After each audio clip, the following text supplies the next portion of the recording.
শিলিগুড়ির ফুলবাড়ি সীমান্তে ভারতীয় ট্রাক মালিক ও চালকদের বিক্ষোভ। শিলিগুড়ির ফুলবাড়ি ভারত বাংলাদেশ সীমান্তে ভারতীয় ট্রাক মালিক ও চালকেরা দুটি প্রধান দাবিতে বিক্ষোভ ও আমরণ অনশন করছেন। তাদের মূল দাবি হলো ভুটানের ট্রাক সরাসরি বাংলাদেশে পণ্য পরিবহন করতে পারবে না, বরং ফুলবাড়ি সীমান্তে মাল নামিয়ে দিলে ভারতীয় ট্রাকে সেগুলি বাংলাদেশে নিয়ে যাবে।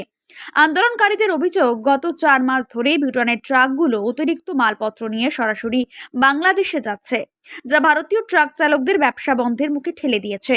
প্রশাসনকেও জানিয়ে কোনো লাভ হয়নি। এ ব্যবসার ওপর প্রায় 60 থেকে 65 হাজার মানুষ নির্ভরশীল এবং তারা এখন চরম আর্থিক সংকটে। বিক্ষোভের কারণে সীমান্তে বহু ট্রাক আটকে পড়েছে এবং উত্তেজনা ছড়িয়েছে। পুলিশ অবরোধ তুলে নিতে বললেও বিক্ষোভকারীরা শোনেননি, ফলে পুলিশ বেশ কিছু আন্দোলনকারীকে আটক করেছে। ভারতীয় ট্রাক চালকদের এই আন্দোলনের জেরে ভুটানের কিছু ট্রাকও সীমান্তে আটকে পড়েছে। আমার নাম মোহাম্মদ শাহজাহান, আমি ট্রাক ওনার অ্যাসোসিয়েশনের সেক্রেটারি। আচ্ছা দাদা, এর আগে তো আপনি গৌতমের সাথে মিটিং করে এসেছেন, গৌতমে বলছিল 2-3 দিন দেখতে যে হচ্ছে, তারপর সেই সমস্যা শুরু হবে। কি হলো আজকে আবার কেন রাস্তা আমরা এখানে গত সোমবার থেকে আমরা এখানে অনশন মঞ্চে বসেছিলাম এবং মঙ্গলবারে আমরা ভুটান গাড়ি আটকে দিয়েছিলাম। তারপরে আমাদের শিলিগুড়ি মেয়র গৌতম দেব উনি ওনার বাড়িতে ডাকেন, ডাকে আমরা 5 জনের একটা টিম যাই, ওনার সাথে কথা বলি।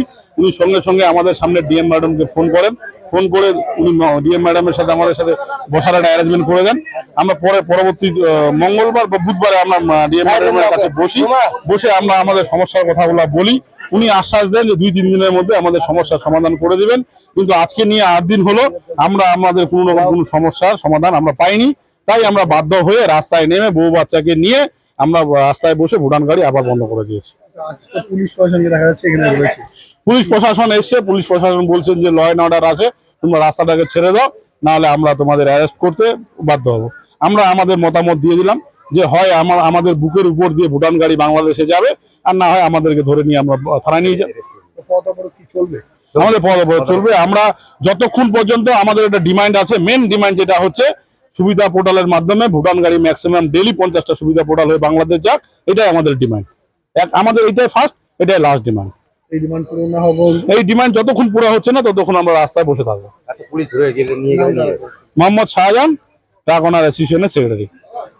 আপনি কি বাইক বা স্কুটার কেনার কথা ভাবছেন? তাহলে এখনই চলে আসুন দিনহাটা ইয়ামাহা অটো সেন্টারে এবং নিজ হাতে পছন্দ করে নিয়ে যান আপনার স্বপ্নের বাইক বা স্কুটার। আমাদের এখানে রয়েছে বিভিন্ন মডেলের বাইক ও স্কুটারের বিশাল সমাহার, রয়েছে স্বল্প ডাউন পেমেন্ট, ন্যূনতম ডকুমেন্টস ও সহজ ইএমআই এর সুবিধা। এছাড়াও রয়েছে যে কোনো কোম্পানির পুরনো গাড়ি এক্সচেঞ্জের সুবিধা। তাই আর দেরি না করে এখনই যোগাযোগ করুন দিনহাটা ইয়ামাহা অটো সেন্টারে। আমাদের ঠিকানা সাহেবগঞ্জ রোড, বয়েজ বিক্রিয়েশন ক্লাবের সামনে। যোগাযোগের নম্বর 8158042471 এবং 7602877619।